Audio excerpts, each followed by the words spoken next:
no seu amor.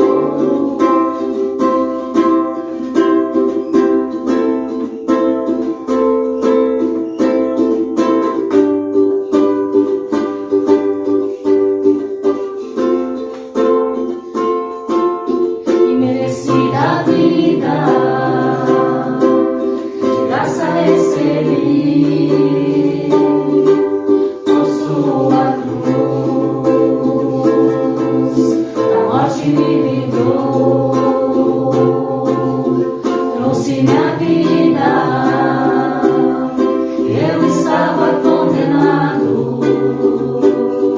mas agora pela cruz eu fui reconciliado. Pela cruz me chamou, gentilmente me atraiu e eu, sem palavras, me aproximo, quebrantado no seu amor. Pela cruz me chamou, gentilmente me atraiu e eu, sem palavras, me aproximo, quebrantado no seu amor. Impressionante é o seu amor.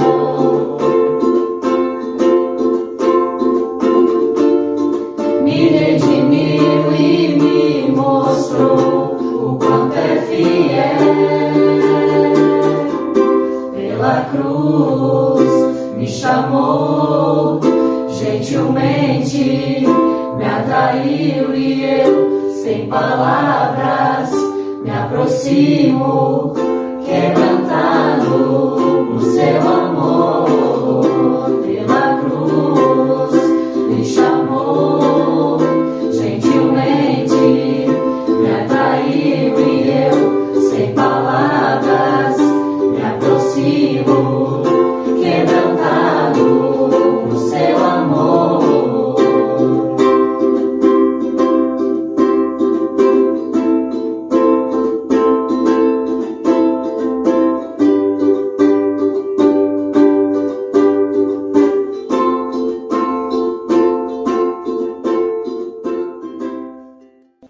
E aí, galerinha jovem, tudo bem com vocês? Como vocês estão? Pois é, hoje nós teríamos uma programação tão especial preparada para vocês terem tempo juntos, para vocês terem comunhão, mas infelizmente nós ainda estamos com a pandemia, ainda não conseguimos nos encontrar. Mas vocês acharam que ia passar em branco? Vocês acharam que nós iríamos esquecer de deixar uma mensagem para vocês, adolescentes, nesse dia de hoje? E a nossa mensagem de hoje que eu quero contar para vocês é sobre o plano de Deus para a sua vida e para a nossa vida. Você já entendeu por que Jesus teve que morrer, sendo que, na verdade, quem é que fez coisa errada foi Adão e Eva? Sou eu e é você. Não parece estranho? Pois é. Mas eu vou explicar para vocês um pouquinho o que é esse plano de Deus para nossa vida, para você entender através desse rolinho aqui. Imagine, galera, que isso aqui eram os planos de Deus, o sonho de Deus para minha vida e para sua vida, ok?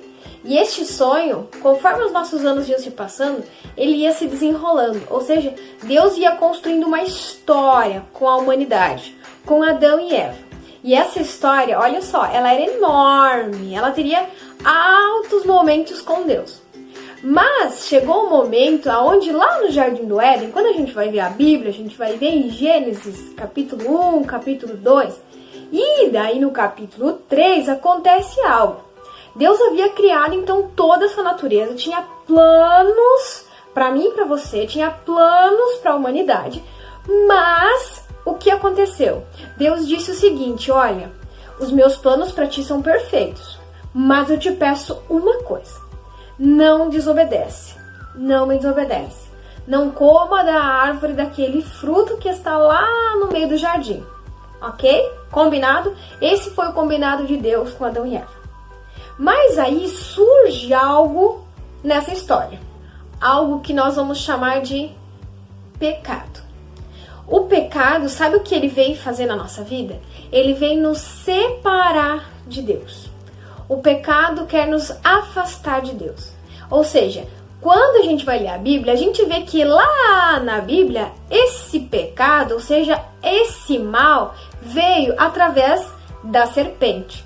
E sabe o que essa serpente malvada disse? Ela disse assim, olha, você não precisa obedecer a Deus. Você pode viver a sua vida livre. Que história é essa de ficar obedecendo Deus? Deus ama todo mundo e Ele não vai se importar se você desobedecer.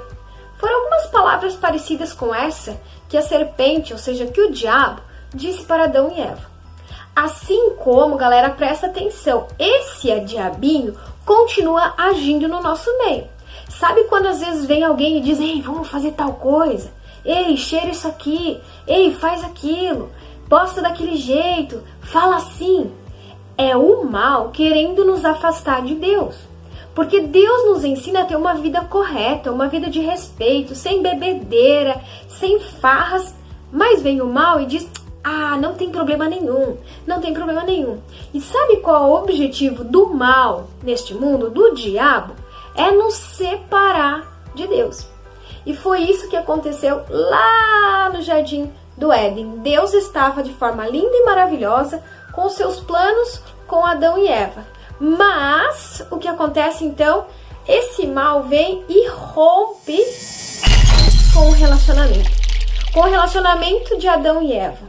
Com o relacionamento de Adão e Eva com Deus.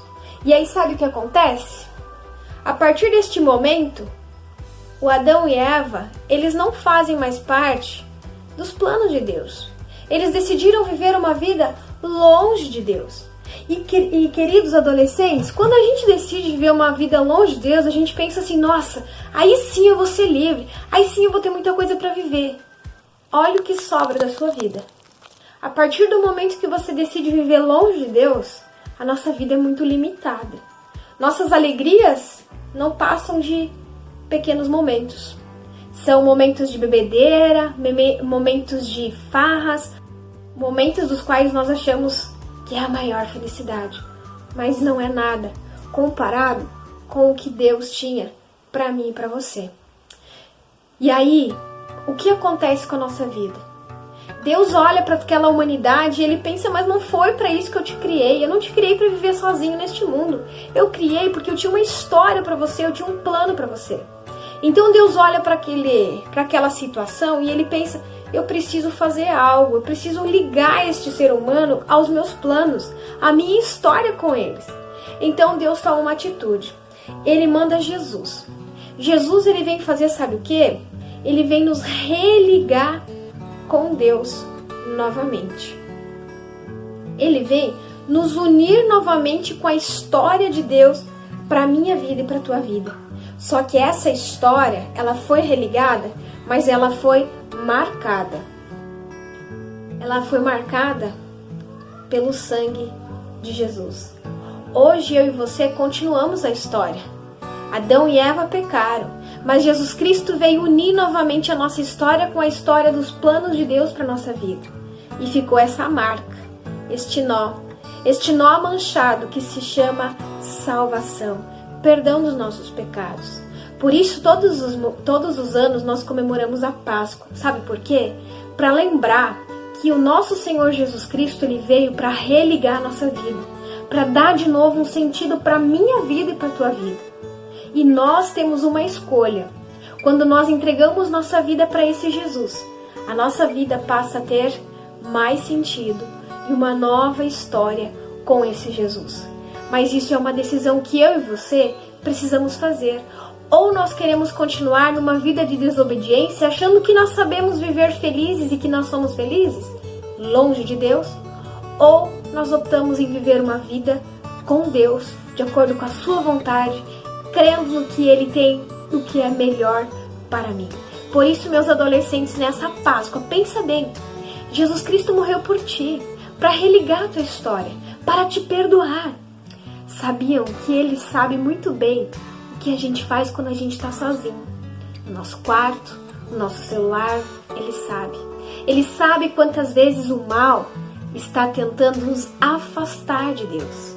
Ele sabe quantas vezes o mal disse para você, Deus não te ama, você não tem valor, você não presta para nada, Deus não tá nem aí para você. Essas palavrinhas são o mal. O mal mente. Você sabia que na Bíblia diz que o diabo é o pai da mentira e ele adora contar mentiras? E você sabia que o nosso Senhor Jesus Cristo é o Deus da verdade? Ele é o caminho, a verdade e a vida. Por isso, galera, que nesse tempo de Páscoa você possa entender que Jesus Cristo tem uma história com você, uma história de amor. Ninguém jamais no mundo vai fazer o que Jesus Cristo fez por você. Sabe por quê? Porque Deus te ama e Deus quer que você faça parte da história dele neste mundo. Que você faça diferença neste mundo. Por isso, gente, uma feliz Páscoa para vocês. E tenha certeza, Jesus te ama e foi por ti que ele morreu naquela cruz, para te perdoar, para te dar uma nova chance, para te dar um recomeço da tua história. Que Deus abençoe vocês, galera. Feliz Páscoa e até em breve. Tchau, tchau.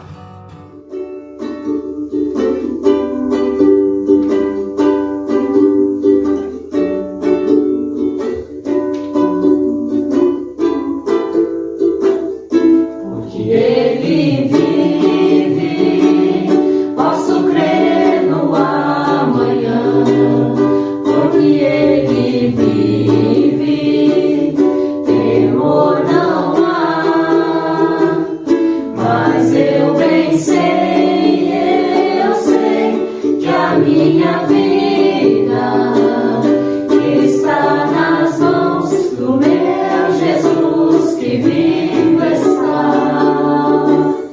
Deus enviou seu Filho amado para morrer em meu lugar.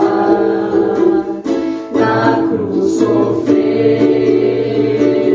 por meus pecados, mas o sepulcro vazio está, porque ele vive, posso crer no amanhã, porque ele vive, temor não há, mas eu bem sei que a minha vida está nas mãos do meu Jesus que vivo está. Enquanto enfim chegar a hora em que a morte enfrentarei, sem medo então terei vitória, verei na glória o meu Jesus que vivo está, porque ele vive, posso crer no amanhã, porque ele vive, temor não